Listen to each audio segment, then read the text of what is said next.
Hello friends, welcome back Spain news channel நண்பர்களே. எனக்கு இந்த வீடியோவில் மிக முக்கியமான ஒரு அதிரடியான ஜோதிட தாள்களை தான் இப்போ நாம் பார்க்க போகிறோம். ஸோ பார்க்குறதுக்கு முன்னாடி என்ன ஜோதிட தாள்கள் பார்க்க போகிறோம் அப்படிங்கிறத இன்ட்ரோவில் ஷேர் பண்ணுறேன், வாங்க பார்ப்பீங்க. 2026 ஒரு முக்கியமான நாள்னால் அதை இன்றைக்கி சொல்லலாம். 2026 நிறைய முக்கியமான நாட்கள் வரும்.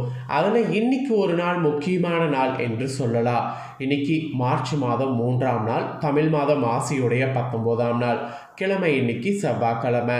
இன்றைக்கி ஏன் முக்கியமான நாள்னு பார்த்திங்கன்னா, இன்றைக்கி மாசி மாத பௌர்ணமி கூட ஹோலி பண்டிகையும் வந்திருக்கு.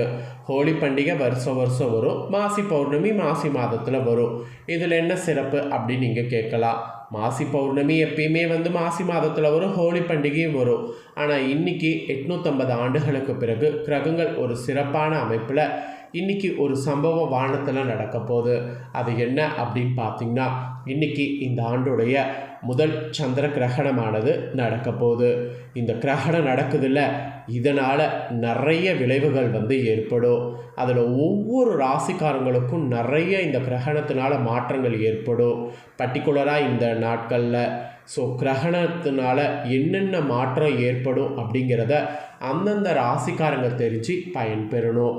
அந்த வகையில் மகரம் ராசியில் பிறந்த நேயர்கள் இருக்காங்கள்ல, அவங்களுக்கு இந்த வீடியோவில் கிரகணத்தினால என்ன மாற்றம் ஏற்படும் அப்படிங்கிறத தான் இந்த வீடியோவில் ஷேர் பண்ண போகிறேன். மகரமில் பிறந்த ராசிக்காரங்க இந்த ஒரு வீடியோவை ஃபுல்லாக பாருங்கள். உங்கள் ராசியை சேர்ந்தவர்களுக்கு கிரகணத்தினால என்ன மாற்றம் ஏற்படும் அப்படிங்கிறத தெரிஞ்சு அதற்கேற்ப நடந்து பயன்பெறுங்க. அப்போ தான் உங்களுக்கு கண்டிப்பாக பார்த்தீங்கன்னு வச்சுக்கோங்களேன் நல்லது. அது மட்டும் இல்லாமல் இந்த கிரகணம் நடக்கக்கூடிய நேரத்தில் கிரகண பாதிப்புகள்லேருந்து தப்பிப்பதற்கு சில ஆன்மீக பரிகாரங்களும் மேற்கொள்ளணும். அது என்ன பரிகாரம், அதை எப்படி மேற்கொள்ளணும் அப்படிங்கிறதையும் சொல்ல போகிறேன். அதையும் இந்த வீடியோவில் மகர ராசிக்காரங்க தெரிஞ்சுக்குங்க. எல்லாமே தெரிஞ்சு அதற்கேற்ப நடந்து பயன்பெறுங்க. முதல்ல இன்றைக்கி நடக்கக்கூடிய கிரகணம் எந்த மாதிரி நடக்க போகுது, எந்த டைமில் நடக்க போகுது, என்ன மாதிரி சுச்சுவேஷனை க்ரியேட் பண்ணும் அப்படிங்கிறத எல்லாமே ஷேர் பண்ணுறேன். முதல்ல அதை தெரிஞ்சுக்குங்க. இந்த ஆண்டில் முதல் சந்திர கிரகணம் வானத்தில் இன்றைக்கி ரத்த நிலவு போல் காட்சி தரப்போகுது. ஆமாங்க, இன்றைக்கி பார்த்திங்கன்னு வச்சுக்கோங்களேன், மார்ச் 3ஆம் தேதி முழுசாக பௌர்ணமி இருக்கும்போது இன்றைக்கி இந்த ஆண்டுடைய முழு சந்திர கிரகணமானது நடைபெற இருக்கு. பூமி, சந்திரன், சூரியன் நேர்கோட்டில் பூமியினுடைய நிழல் சந்திரனை மறைக்கும். அந்த நேரம்தான் இன்றைக்கி சந்திர கிரகணம் ஏற்பட போகுது. இன்றைக்கி இந்த கிரகணத்தின் போது சந்திரன் ஒரு அடர் சிவப்பு நிறத்தில் காட்சியளிப்பார். இதனை இரத்த நிலவு, அதாவது பிளட் மூன் என்று அழைக்கப்படும். இதை முழு கிரகண நிலை என்று சொல்லலாம். இந்த நிலை சுமார் 58 நிமிடங்கள் நீடிக்கும். இது இந்திய நேரப்படி இன்றைக்கி மாலை வேளையில் தான் நிகழப்போகுது. இந்தியாவில் இன்றைக்கி சந்திரன் உதிக்கும் போதே கிரகணம் தொடங்கிறதுனால நாட்டில் பெரும்பாலான பகுதிகளில் கிரகணத்துடைய இறுதி நிலையை இன்றைக்கி சூப்பராக காண முடியும். அதுவும் இன்றைக்கி கரெக்டாக மாலை 4:58 மணிக்கு கிரகணமானது ஆரம்பமாகும். மாலை 5:32க்கு கிரகணத்துடைய உச்சமானது தெரியும். இரவு 7:53 மணிக்கு கிரகணமானது முழுவதுமாக முடிவுக்கு வரும். ஸோ இந்த மாதிரி டைமில் தான் இன்றைக்கி கிரகணம் நடக்க போகுது. இந்தியாவில் பெரும்பாலான பகுதிகளில் சந்திரன் உதிக்கும் போது இந்த நிகழ்வு இருக்கிறதுனால கிழக்கு அடிவானத்தில் தாழ்வாக இந்த கிரகணத்தை காண முடியும். அதுவும் இந்தியாவில் வடகிழக்கு மாநிலங்களில் திப்ருகார், திஸ்பூர், ஹல்ஹஸ்தி, அலாங், இட்டாநகர் இந்த மாதிரியான நகரங்களில் முழு கிரகணத்தையும் காண முடியும்.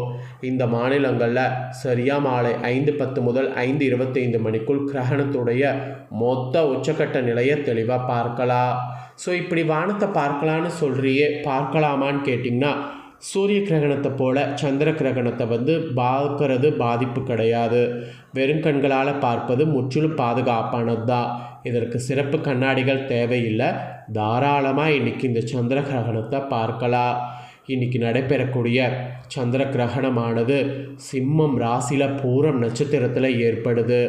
அதோடு ராகு கேது சந்திரனை விழுங்குவார். இது ஒரு ஜோதிட ரீதியாக அசுப நிகழ்வாக கருதப்படுது. இதனால் ஒவ்வொரு ராசிக்காரங்களுக்கும் வாழ்க்கையில் நிறைய மாற்றம் ஏற்படும். அதில் மகரம் ராசிக்காரங்களுக்கு என்ன மாதிரி மாற்றம் ஏற்படும் அப்படிங்கிறத தான் இந்த வீடியோவில் வந்து பார்க்க போகிறோம். மகரமில் பிறந்த ராசிக்காரங்க உங்கள் ராசிக்கு என்ன மாற்றம் அப்படிங்கிறத தெரிஞ்சு அதற்கேற்ப நடந்து பலன் பெறுங்க. மகர ராசிக்காரங்க உத்திராட 2, 3, 4 பாதம், திருவோணம், அவிட்ட 1, 2 பாதங்களில் பிறந்தவங்களுக்கு நான் சொல்லக்கூடிய இந்த கணிப்பு கரெக்டாக இருக்கும். ஸோ மகர ராசி இந்த நட்சத்திரத்தில் பிறந்தவங்க உங்களுக்கான பலனை பாருங்கள். பொது காரியங்களில் விருப்பம் உள்ள மகர ராசினரு நீங்கள் திறமைசாலிகளாகவும் இருப்பீங்க. இந்த குணத்தோடு இருக்கக்கூடிய உங்களுக்கு கிரகணத்துடைய விளைவால் அறிவு திறனானது இனி கூட போகுது. இனிமையான பேச்சின் மூலம் பலருடைய உதவிகள் கிடைக்க பெறுவது உறுதி. இதில் சுக்கிரனுடைய சஞ்சாரத்தால் செல்வமானது சேரும். அதோடு அரசு தொடர்பான பணிகளில் சாதகமான போக்கு காணப்படும். என்ன ஒரு ஸ்பெஷலாக எதிர்ப்புகள் அகலும்.